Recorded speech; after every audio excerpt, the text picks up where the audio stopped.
Hello everyone, samahan niyo po ako, gagawa tayo ng cucumber apple salad with mayo and cream cheese. Madali lang po itong gawin mga ka-grandma. At the same time, healthy at masarap na salad. So umpisa na po natin ang paggawa ng cucumber apple salad. Sa isa pong mixing bowl, pagsasama-samahin lang po natin ang mga ingredients. Unahin po natin ang lettuce.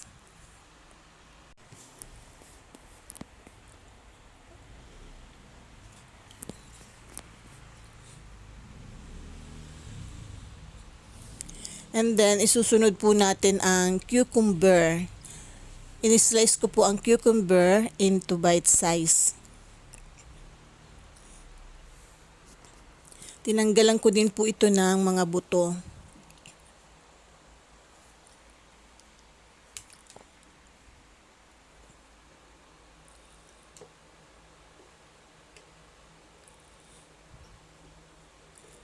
And then, sunod po natin ang carrots. Ito pong carrots, blinange ko po ito ng saglit lang po. Para lang po lumambot ng konti. Ngayon naman po isunod natin ang apple.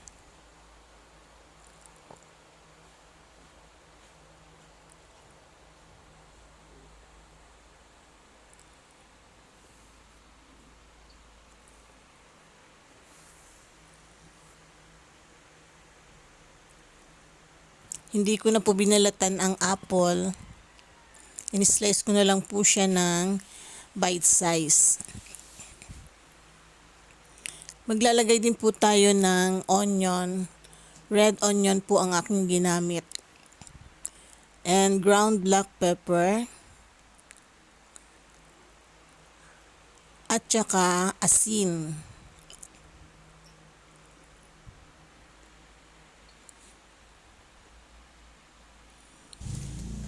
Ngayon naman po ilalagay na natin ang mayonnaise.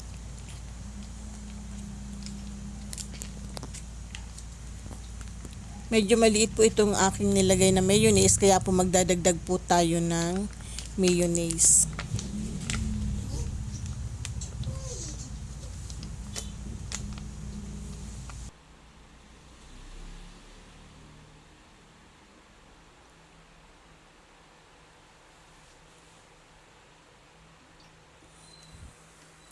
Ngayon naman po lalagyan natin ng cream cheese. Ilalagay na po natin yung cream cheese.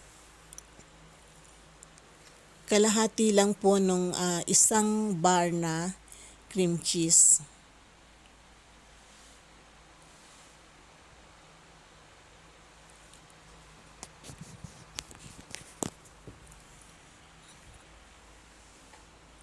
Ngayon po imimix na natin.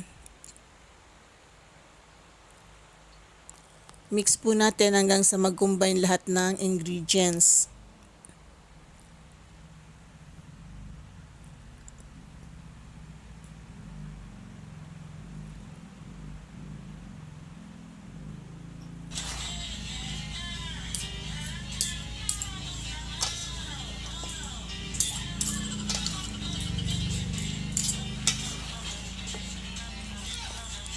Nakalimutan ko po mga ka-grandma, maglalagay pala tayo ng calamansi juice. Nahuli na.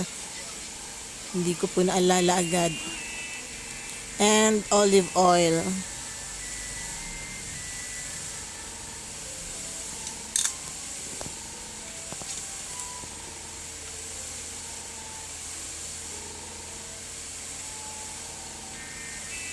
And then mix na po natin. Napakasarap po nito mga ka-grandma.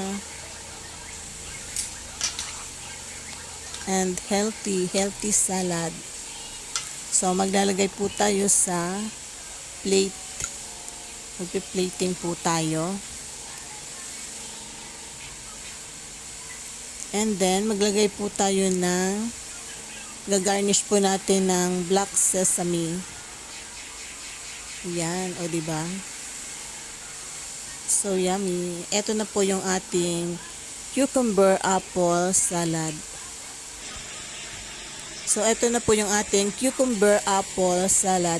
Sana po nagustuhan nyo ang video na to. At kung nagustuhan nyo po, huwag kalimutang mag-like, share, comment, and follow. See you again on my next video. Thank you for watching. Bye. God bless everyone.